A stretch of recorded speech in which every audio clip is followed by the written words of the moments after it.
देखिए, ये सब चीज़ें तो मैं बिल्कुल भी नहीं मान सकती कि सोनम ये कर सकती है, क्योंकि सोनम को अच्छी तरह से जानती हूँ मैं। वो ऐसा कभी कर ही नहीं सकती।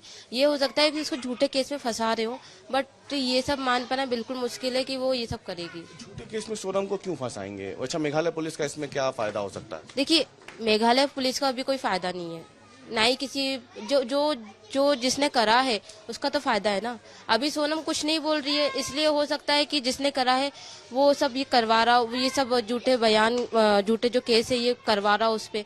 रही बात मेघालय सरकार की, तो अभी जो हमने जो मीडिया के थ्रू बोला था कि मेघालय सरकार काफी स्लो काम कर रही है, काफी सारी चीजें हैं, तो हो सकता है कि अब जब सोनम मिल गई है तो वो सब चीजों को मतलब खुन्नस में निकाल रही हो मेघालय सरकार भी। उनका कहना है कि सोनम और राज कुशवाहा के बीच में अफेयर था। इससे आप मानती हैं? आप क्या जानती हैं? सोनम को कितना अच्छे से जानती हैं? क्या वो इस तरीके की युवती थी या फिर वो कैरियर पे ज्यादा ध्यान देने वाली युवती थी? क्या नेचर था सोनम का? देखिए, सोनम का नेचर काफी अच्छा था। रही बात राज की, तो राज उसको दीदी बोलता था। और दूसरी बात ये कि वो जब भाई बहन का रिश्ता, तो भाई बहन के रिश्ते में ये अफेयर वाली चीजें कहाँ से आ गई? ये बॉयफ्रेंड बता रहे हैं, रिलेटिव बता रहे हैं, ये तो बिल्कुल झूठ है। जो बंदा तो सोनम का क्या नेचर था? इस तरीके की थी या फिर वो पढ़ाई लिखाई पे ज्यादा ध्यान देती थी, कैरियर पे ज्यादा फोकस करती थी, या फिर दोस्त यार बनाने में ज्यादा यकीन रखती थी? देखिए, सोनम का जो माइंड था बिजनेस माइंड था। गोविंद भैया का जब से बिजनेस स्टार्ट हुआ था, वो अपना पूरा फोकस गोविंद भैया के बिजनेस को बढ़ाने में ही देती थी। पूरा समय जब भी देखो वो चेक की बातें करती थी फोन पर, या फिर कितना कैश आया, कितना जा रहा है, कितना माल बन रहा है, कितना माल जाने वाला है, कितने का ऑर्डर आया है। ये सब बातें गोविंद भैया और राज भैया से करती थी।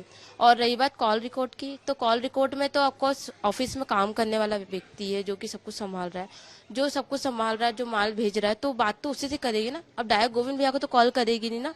गोविंद भैया तो दूसरे बिजनेस में लगे रहते हैं। गोविंद भैया के काफी सारे कॉन्टेक्ट है।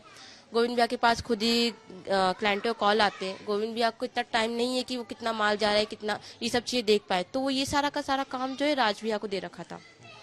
तो सोनम को जो एक काम दिया था ना गोविंद भैया ने कि कितना आ रहा है, कितना जा रहा है, कितना चेक जा रहा है, कितना चेक बना के देना है, तो ये सब चीजें है ना राज से पूछ के करती थी सोनम कि माल हमें कितना भेजना है, कितना जाने वाला है, कितना लोडेड हुआ है, कितना अनलोडेड हुआ है।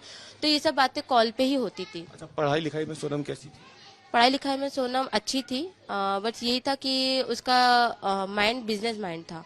तो वो हमेशा बिजनेस के बारे में बात करती थी, या फिर जो अभी गवर्नमेंट पुलिस वगैरह थी, वो कुछ टाइम पहले गवर्नमेंट की फॉर्म भरने वाली थी, बट फिर उसका एकदम से भैया का बिजनेस चालू हो गया, तो फिर उसने उसको माइंड वहाँ डाइवर्ट हो आप उसके साथ क्योंकि पढ़ी हैं सोनम के साथ, तो कभी आपसे कोई उसने ऐसी बात साझा की हो अपने निजी जीवन के बारे में, किसी दोस्त के बारे में, या किसी से बात कर रही हो, ऐसी कोई कभी चीजें आप लोगों से साझा की?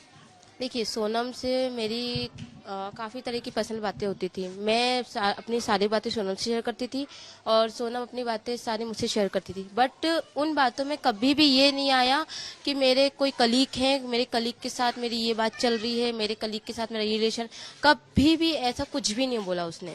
हमेशा बोलती थी कि यार मेरे ऑफिस में एक लड़की काम करती है, एक लड़का काम करता है, वो लोग ऐसे मजाक मस्ती करते हैं, वो लोग ऐसे काम करते हैं, मैं उनसे ऐसे काम करवाती हूँ। पर आज तक कभी भी उसने ऐसा नहीं बोला कि मेरे कलीग के साथ में ना ये रिलेशन चल रहा, कभी नहीं बोला उसने। हमेशा भाई बहनों की तरह रखते थे वो।